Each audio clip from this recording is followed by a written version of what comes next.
务院关税税则委员会今天发布公告，自4月10日12时01分起，调整国务院关税税则委员会关于对原产于美国的进口商品加征关税的公告，税委会公告2025年第4号规定的加征关税税率，原产于美国的所有进口商品的加征关税税率由34%提高至84%。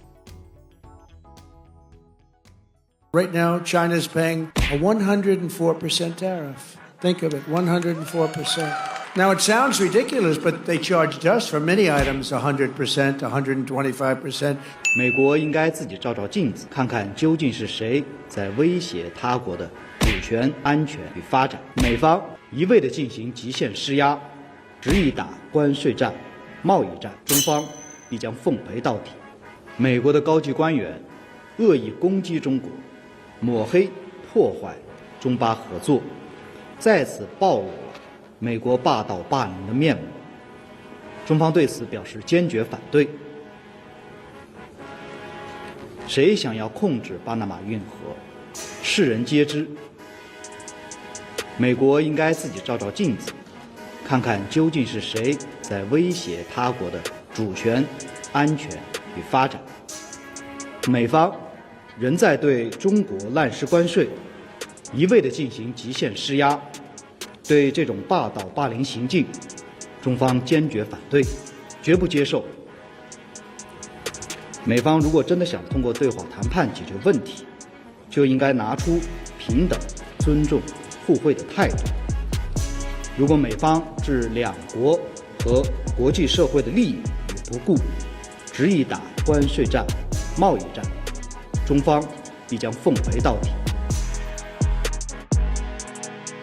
We borrow money from Chinese peasants to buy the things those Chinese peasants manufacture. That is not a recipe for economic prosperity. 听到这位副总统说出这样无知又缺乏礼貌的话，令人诧异，也感到悲哀。Ask ourselves, what has the globalist economy gotten the United States of America? And the answer is fundamentally it's based on two principles: incurring a huge amount of debt to buy things that other countries make for us. And to make it a little bit more crystal clear, we borrow money from Chinese peasants to buy the things those Chinese peasants manufacture. That is not a recipe for economic prosperity. It's not a recipe for low prices, and it's not a recipe for good jobs in the United States of America. 中方对中美经贸关系的立场已经讲得很清楚。听到这位副总统说出这样无知又缺乏礼貌的话，令人诧异，也感到悲哀。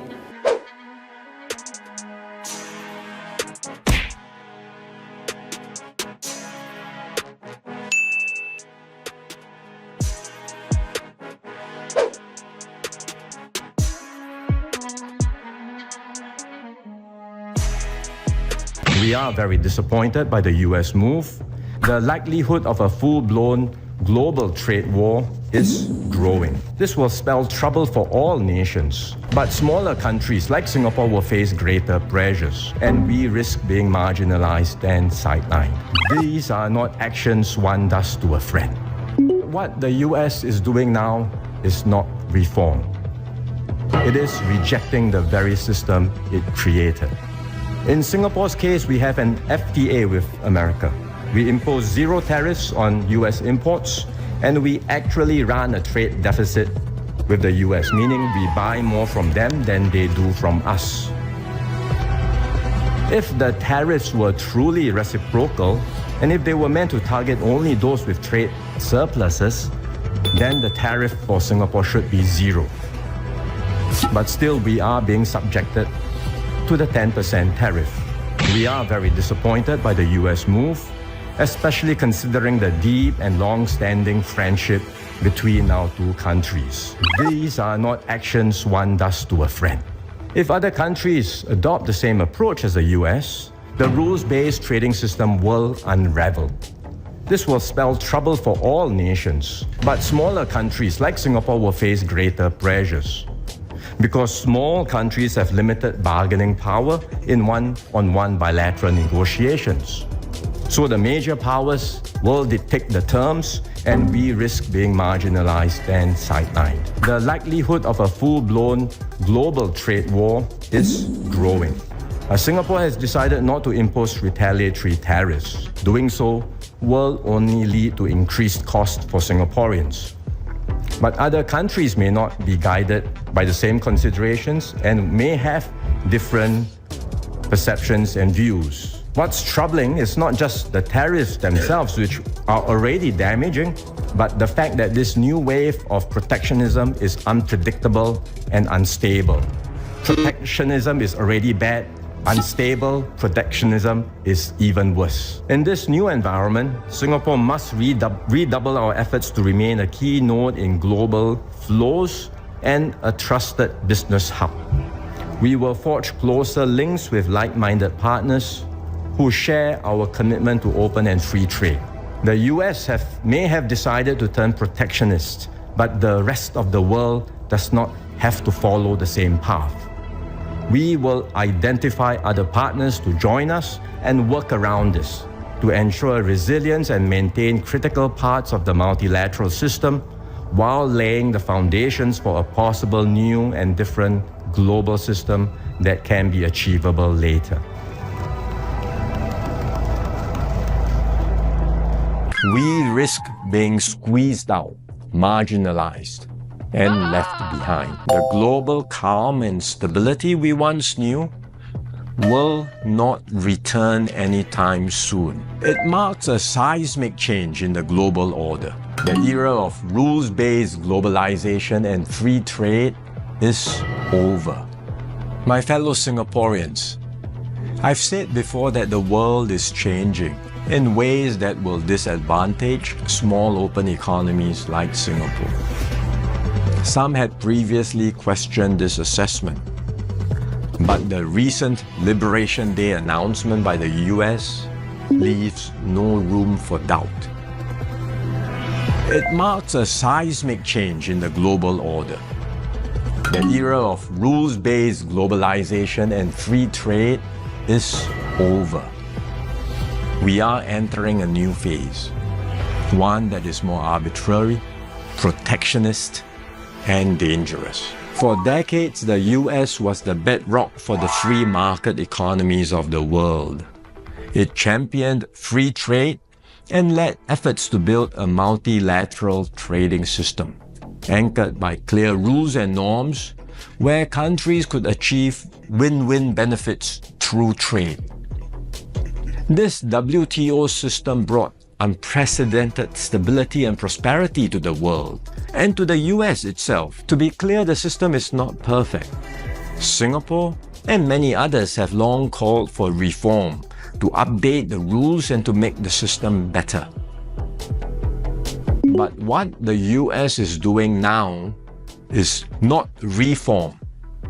It is abandoning the entire system it had created. Its new approach of reciprocal tariffs, country by country, is a complete rejection of the WTO framework. The US has placed Singapore in the lowest base tier with a tariff of 10%. So the direct impact on us may be limited for now, but there are wider and more profound consequences. If other countries adopt the same approach as the US, abandoning the WTO and trading only on their own preferred terms, country by country, it will spell trouble for all nations, especially small ones like Singapore. We risk being squeezed out, marginalized, and left behind. We can also expect a strong global response to America's tariffs. Singapore has decided not to impose retaliatory tariffs, but other countries may not exercise the same restraint. The likelihood of a full-blown global trade war is growing. The impact of the higher tariffs, plus the uncertainty of what other countries may do next, will weigh heavily on the global economy. International trade and investments will suffer, and global growth will slow. Singapore will take a bigger hit than others because of our heavy reliance on trade.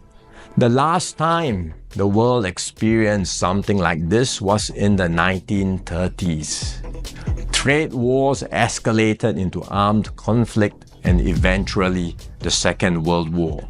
No one can say how the current situation will unfold in the coming months or years. But we must be clear-eyed about the dangers that are building up in the world. Global institutions are getting weaker. International norms are eroding. More and more countries will act based on narrow self-interest and use force or pressure to get their way. This is the harsh reality of our world today. We will stay vigilant. We will build up our capabilities. We will strengthen our network of partnerships with like-minded countries.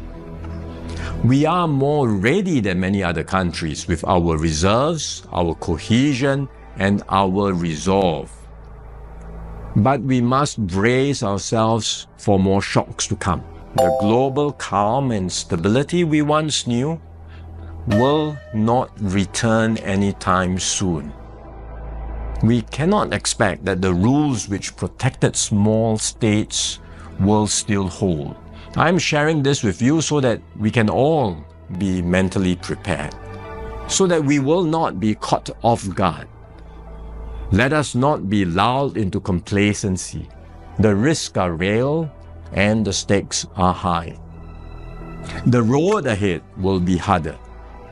But if we stay resolute and united, Singapore will continue to hold its own in this troubled world.